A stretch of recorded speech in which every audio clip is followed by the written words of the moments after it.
As Americans await the most anticipated presidential debate in recent memory, they are asking two questions. Will it really matter? Can it decide the eventual victory in 2020? The answer is yes, an overwhelming yes, but there is an even more important question to ask. Is America ready to fire its third president in the last 88 years? To put it into historical perspective, only 3 men who were elected president have been fired by the electorate after running for re-election: Herbert Hoover in 1932, Jimmy Carter in 1980, and George Bush in 1992. Gerald Ford was also thrown out in 1980, but he was appointed and not elected. Questions aside, there are also 2 important facts to consider. First, historically few debates have changed the outcome of past elections.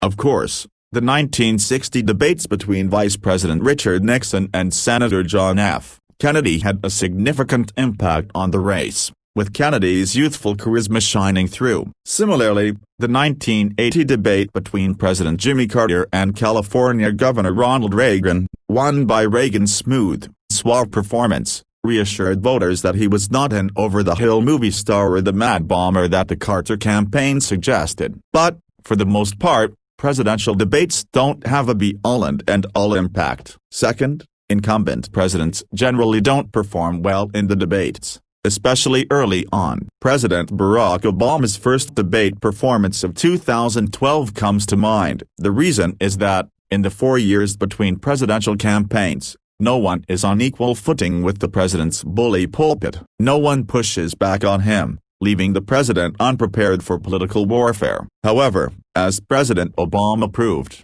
most presidents can survive poor debate performances. Fast forward to 2020, and President Trump doesn't have that luxury. He must win the first debate and the 2 that follow. This is his job. This is his legacy. If President Trump doesn't convince voters that he can get America back on track, the first debate can prove just as fatal as it did for Carter in 1980. President Trump is obviously a different kind of president. He is, first and foremost, a brawler who savors the battle, perhaps even too much. The fight is what President Trump's supporters love about him. He is also not handicapped by conventional rules, playing by his own instead. Democratic presidential nominee Joe Biden, on the other hand, is the conventional politician. He has mastered the old rules of going along to get along. Biden has likely accumulated more allies among the Washington elite than any man in decades. If you want nice and easy, Biden is your man. If you want rough and rugged, that is President Trump. For Biden to win, he needs to keep calm under pressure and ensure that the nice and easy persona shines through. For President Trump to emerge victorious, he must play to his strengths and come out on the attack, exposing Biden for his lack of mettle and sharpness.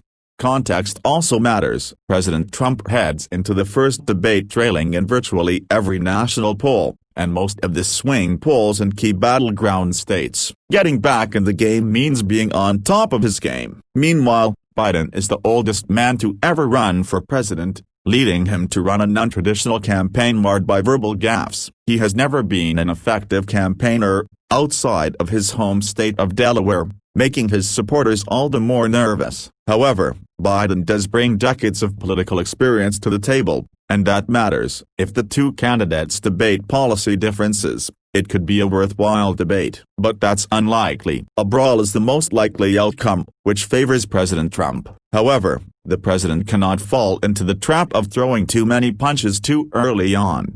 For his sake, the first debate cannot turn into the Muhammad Ali-George Foreman fight, the rumble in the jungle of 1974. Foreman was the stronger man and harder puncher, but Ali wore Foreman out by allowing him to swing wildly and tiring him out. President Trump doesn't need to punch every minute. He just needs to make his punches count, reminding voters that he is the one to make America great again. Only then can the Trump campaign get back on track and reassert the power of incumbency.